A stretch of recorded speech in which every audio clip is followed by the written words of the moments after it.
Aujourd'hui, je vais te parler des 5 grosses erreurs que j'ai faites sur mes épaules et comment j'ai fait pour les surmonter. Salut, c'est Nico et aujourd'hui je vais te parler de l'entraînement des épaules et plus particulièrement des 5 grosses erreurs que j'ai faites sur ces épaules qui m'ont un peu limité dans ma progression. Bon, déjà ce qu'il faut que tu saches, c'est que les épaules, ça a toujours été un gros point fort pour moi. Donc finalement, pour moi, c'est peut-être le muscle où les conseils que je vais te donner seront le moins pertinents.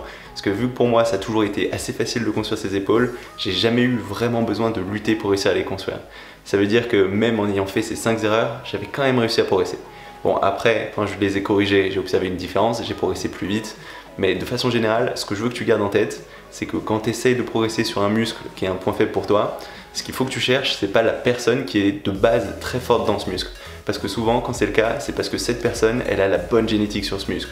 Et si tu vas voir ce que fait cette personne sur ce muscle et que tu le transposes à toi, ce sera probablement pas aussi efficace. Donc dans mon cas, par exemple, si je te donne des conseils sur les pecs, je pense que je serais plus pertinent parce que je suis vraiment parti de rien du tout, aucune génétique pec et j'ai réussi à avoir un certain niveau. Alors que dans le cas des épaules, j'ai toujours eu des épaules. Et même si, selon moi, les conseils que je vais te donner, ils sont assez intéressants, je pense que c'est peut-être là où il faut avoir le plus de recul. Donc garde toujours ça en tête, quand tu veux trouver ce qui marche sur un muscle, essaye de trouver quelqu'un qui était très mauvais dessus et qui a réussi à le corriger. Donc aujourd'hui, je vais donner des conseils sur les épaules. Je pense que c'est des conseils pertinents parce que je les ai retrouvés chez d'autres coachs, mais tu peux les prendre avec des pincettes puisque c'est peut-être le muscle sur lequel, même si je faisais n'importe quoi, j'arriverais quand même à prendre. Bon, ceci étant dit, je vais te parler de ces 5 grosses erreurs qui, quand je les ai corrigées, m'ont permis de relancer ma progression, donc de progresser plus vite, même si c'est un point fort. Alors tout d'abord, la première de ces erreurs, c'est tout simplement de ne pas avoir utilisé assez de répétitions. Parce qu'en fait, les épaules, c'est un muscle assez intéressant dans le sens où tu vas pouvoir soulever relativement lourd sur ses épaules. Donc par exemple, tout ce qui est presse devant toi, tu vas pouvoir mettre presque aussi lourd sur un développé couché si tu as un bon niveau sur tes épaules. Par contre, c'est aussi un muscle qui, quand tu veux lui donner de l'hypertrophie, va répondre très bien à des entraînements de type un peu endurance. On va mettre beaucoup de répétitions. Et c'est quelque chose que tu vas retrouver de façon très classique chez plein de fitness models, plein de bodybuilders, le fait de faire beaucoup de répétitions avec relativement léger sur ses épaules. Et même dans les faits, on va retrouver les deux grands types d'entraînement. On va retrouver soit des choses très lourdes avec pas trop de répétitions, soit à l'inverse, des choses avec beaucoup de volume, beaucoup de répétitions. Un petit peu comme les jambes. Ce qui est assez surprenant puisque ces épaules, c'est vraiment des petits muscles. Et du coup, c'est assez marrant que ça réponde aussi bien à ces deux formats. Mais il y a eu plusieurs études qui ont été faites sur le sujet et les épaules vont très bien répondre à beaucoup de répétitions. Donc une bonne façon d'entraîner ses épaules, ce sera par exemple de faire 3 à 4 séries de 15 voire 20 répétitions. Moi, ce que j'aime bien faire par exemple, c'est me mettre à la poulie, mettre la poulie tout en bas, attraper la poignée, m'aligner avec cette poulie et faire des élévations latérales à la poulie où je vais avoir une bonne tension continue sur toute la durée du geste. Et je vais enchaîner comme ça 15-20 répétitions jusqu'à ce que j'arrive à l'échec. Je vais passer à l'autre épaule, faire aussi 15-20 répétitions et puis repasser à l'épaule d'avant et enchaîner et ainsi de suite pour avoir vraiment beaucoup de volume, garder cette tension continue et vraiment réussir à avoir toutes ces répétitions. Donc ça, c'est une des premières grosses erreurs concernant les épaules, le fait de faire que des entraînements lourds ou dans la fourchette des 10-12 répétitions assez classiques. Alors que les épaules, ça va très bien répondre aussi à beaucoup plus de volume. Certes, tu auras de bons résultats avec des trucs un peu classiques ou si tu vas très lourd, mais si tu essayes des formats avec plus de répétitions, je peux t'assurer que tu progresseras plus rapidement. Alors ensuite, la deuxième grosse erreur que j'ai fait sur ces épaules, et là pour le coup j'ai observé une vraie différence vraiment sensible, c'était le fait de ne pas travailler suffisamment l'arrière d'épaule. Parce que souvent quand on pense épaule, la plupart des personnes vont travailler avec du développé épaule, des élévations latérales frontales, et le truc c'est qu'avec tous ces exercices, tu vas oublier le petit faisceau derrière d'épaule qui est très important, parce que quand tu vas te mettre de côté, ce qui va faire l'épaisseur de cette épaule, c'est être en grande partie ce faisceau à l'arrière, et si tu le travailles pas, tu auras l'air de tomber à l'avant, parce que tu vas avoir juste la masse de tes épaules qui sera concentrée dans cette partie avant. Donc c'est vraiment important d'équilibrer le travail de ses épaules avec un peu de travail de cet arrière d'épaule. Et cet arrière d'épaule, il va y avoir plein de façons d'isoler. Moi j'aime bien faire des face pulls par exemple, qui est un super exercice, j'en reparlerai très bientôt dans une autre vidéo, où tu peux faire ça aussi à la poulie. Ce que j'aime bien faire, c'est mettre la poulie en position basse, me pencher avec le torse presque parallèle au sol, et ensuite lever mon bras de côté en essayant de pas trop bouger ma clavicule, la garder bien en avant et de reculer juste mon bras. Si tu le fais correctement, tu vas très bien sentir cet arrière d'épaule. Tu peux aussi le faire assis au bout d'un banc, tu te couches le plus en avant possible et tu vas écarter comme ça avec des haltères en essayant de lever bien les bras, toujours en gardant le torse bien collé devant contre tes genoux. Et comme ça, tu vas réussir à vraiment bien isoler cette partie arrière d'épaule. Alors concrètement, quand est-ce que tu veux entraîner cet arrière d'épaule? Eh ben, tu peux le faire soit pendant ta séance épaule, donc si c'est un point faible, fais-le plutôt au début de ta séance, soit tu peux le faire par exemple après ta séance dos, puisque c'est des muscles qui seront quand même sollicités de façon secondaire sur beaucoup de tes exercices dos, donc c'est un bon endroit pour les mettre, soit les mettre complètement à part si c'est un vrai retard pour les faire plus régulièrement en début de séance. Mais ce qui est important, c'est déjà d'avoir conscience que ton épaule, c'est pas juste le faisceau avant, c'est pas le faisceau latéral, c'est tout l'ensemble, il y a aussi le faisceau postérieur, le faisceau arrière, qui est très important de développer si tu veux créer des épaules suffisamment larges. Donc ça, c'était la troisième grosse erreur que j'ai faite, à savoir ne pas mettre l'accent sur cette arrière d'épaule et du coup développer ses épaules de façon non uniforme. Ensuite, la troisième erreur, elle est un petit peu du même ordre, à savoir le fait de mettre l'accent que sur la partie frontale de l'épaule et pas sur la partie latérale. Parce que même si tu considères que la partie avant de l'épaule, de façon générale, la partie frontale, elle aura tendance à se développer beaucoup plus rapidement que la partie latérale. Alors pourquoi ça? Eh bien tout simplement parce que sur tous tes exercices de presse, que ce soit le développé couché, développé incliné, tout ce genre d'exercice, tu vas avoir toujours tendance à faire rentrer en jeu cette partie avant d'épaule. Donc par exemple, quand tu travailles les pecs, même si tu les isoles très bien, tu auras toujours tendance à faire rentrer un petit peu cette partie avant d'épaule.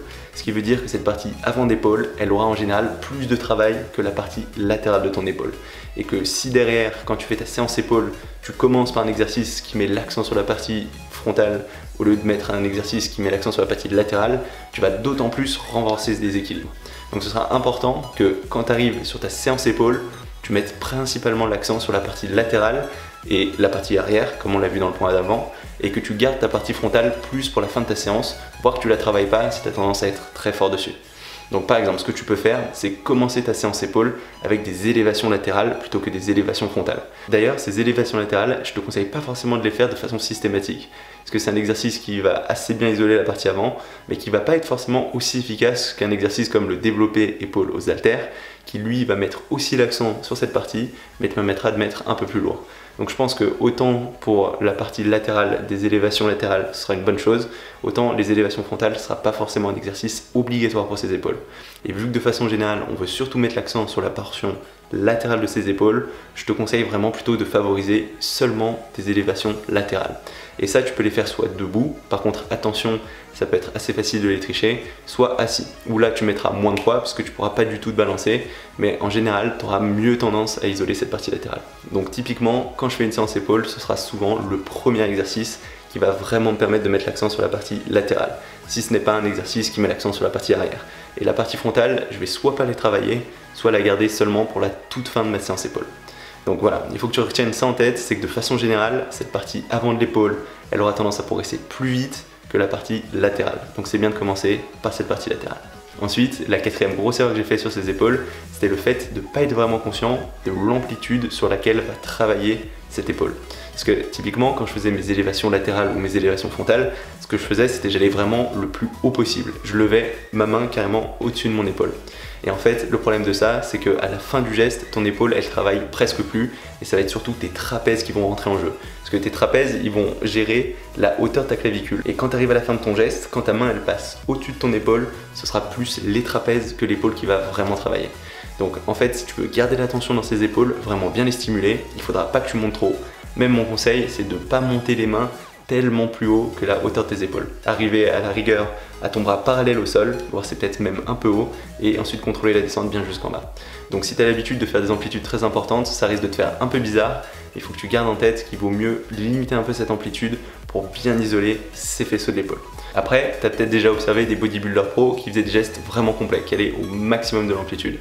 Et ça, c'est lié au fait que beaucoup de ces bodybuilders, quand ils travaillent épaules, ils travaillent aussi en même temps toute la partie trapèze. Parce que ces trapèzes, tu peux soit les travailler avec les dorsaux, soit les travailler avec les épaules. Ça va être aussi une très bonne façon de les travailler, parce que comme je t'ai dit, ça va être des gestes un peu similaires que celui des épaules. Et du coup, quand ces personnes-là font à la fois trapèze et épaules, ça peut être intéressant d'aller au maximum de l'amplitude pour commencer à chauffer ces trapèzes et commencer à mettre un petit peu de travail là-dessus. Donc en fait, ce qu'il faut que tu gardes en tête, c'est que si ton but c'est vraiment de mettre l'accent essentiellement sur les épaules, c'est mieux de limiter ton amplitude. Après, si dans cette même séance tu fais aussi ces trapèzes, ça peut avoir dans certains cas de l'intérêt d'aller un petit peu plus loin en termes d'amplitude. Mais si tu es plutôt débutant intermédiaire, je te conseille de te limiter à la partie dans laquelle ton épaule travaille. Parce que c'est là où tu arriveras le mieux à garder ta sensation, garder la tension, et tu progresseras en général plus rapidement si tu t'y prends comme ça. Alors ça, c'est pour notre quatrième erreur. On arrive maintenant à la cinquième et derrière grosse erreur sur ces épaules. Et cette dernière grosse erreur, c'est de ne pas utiliser la triche correctement sur les épaules. Parce que, en fait, comme je te l'ai déjà dit dans d'autres vidéos, de façon générale, on essaye autant que possible d'éviter de tricher sur tous nos exercices. Il y a quelques cas où on va se permettre de tricher un peu. Par exemple, quand on va arriver à la fin d'une série et qu'on veut vraiment aller jusqu'à l'échec musculaire, on pourra céder un petit peu d'autres muscles pour réussir à pousser le muscle qu'on essaie de cibler vraiment dans ses derniers retranchements. Et en fait, dans le cas des épaules, ce qu'il faut faire attention, c'est que sur tous ces exercices d'élévation, par exemple les élévations latérales, si tu les fais debout, ce sera assez facile de tricher, soit en haussant les épaules en faisant entrer en jeu les trapèzes, soit en te balançant, tu vas faire entrer en jeu tes lombaires, et du coup tes épaules elles vont beaucoup moins bien travailler. Et ce que j'observe souvent, c'est des pratiquants qui vont d'emblée commencer à tricher dès leur première répétition, de leur première série, alors qu'au début de ta séance, tu veux au contraire te concentrer sur une exécution la plus propre possible pour essayer de bien stimuler ce muscle et garder seulement la triche pour les dernières répétitions de ta dernière série. Donc typiquement, il ne faut surtout pas te balancer sur tes premières séries d'élévation. Par contre, quand tu arrives à ta dernière série et que tu n'arrives plus à faire de répétitions propres, ce que tu peux faire, c'est commencer à t'aider un petit peu avec le bas de ton dos, commencer à te balancer légèrement pour finir de réaliser quelques répétitions supplémentaires. Et ces 5-6 répétitions que tu vas faire en trichant, certes, elles vont peut-être pas aussi bien stimuler l'ensemble de l'épaule, mais c'est toujours des répétitions en plus que tu peux prendre, donc il n'y a pas de raison de s'en priver, surtout si ton but c'est d'aller à l'échec musculaire. Donc ça va être vrai sur plein de muscles, tu peux garder la triche pour les dernières répétitions de la dernière série, même s'il ne faut pas en abuser, mais ce sera d'autant plus vrai sur les épaules, où tu vas te mettre dans une position où ce sera assez facile de tricher, et donc de vraiment aller loin dans cet échec. En fait, c'est un petit peu comme un drop set, à part qu'au lieu de changer le poids, on va tricher, on va avoir un avantage mécanique en utilisant ce petit balancement qui va t'aider à aller plus loin, à faire comme si le poids était un peu plus léger finalement, et du coup tu vas réussir à complètement fatiguer tes épaules. Et vu que ces épaules, comme on l'a vu avec le premier point, c'est un muscle qui va bien répondre à beaucoup de volume, ce sera assez intéressant de rajouter un maximum de répétitions, même si tu les triches un peu. Par contre, encore une fois, attention, il ne faut pas que tu commences en trichant trop, et ça va être assez facile de tricher ses épaules sans t'en rendre compte. Donc commence suffisamment léger, et seulement quand tu arrives sur les dernières répétitions de la dernière série, là tu pourras tricher en ayant l'esprit tranquille. Donc voilà, ça va être tout pour cette petite vidéo sur mes grosses erreurs sur les épaules. Encore une fois, l'entraînement des épaules, c'est peut-être la partie de la musculation que j'ai le moins creusé, vu que c'est une partie que j'ai réussi à développer relativement rapidement. Mais de ce que j'ai observé chez les différents pratiquants et puis de ce que disent beaucoup d'autres coachs, j'ai l'impression que ces 5 erreurs, elles sont très répandues et que si tu fais attention, tu devrais réussir à relancer ta progression sans trop de problèmes.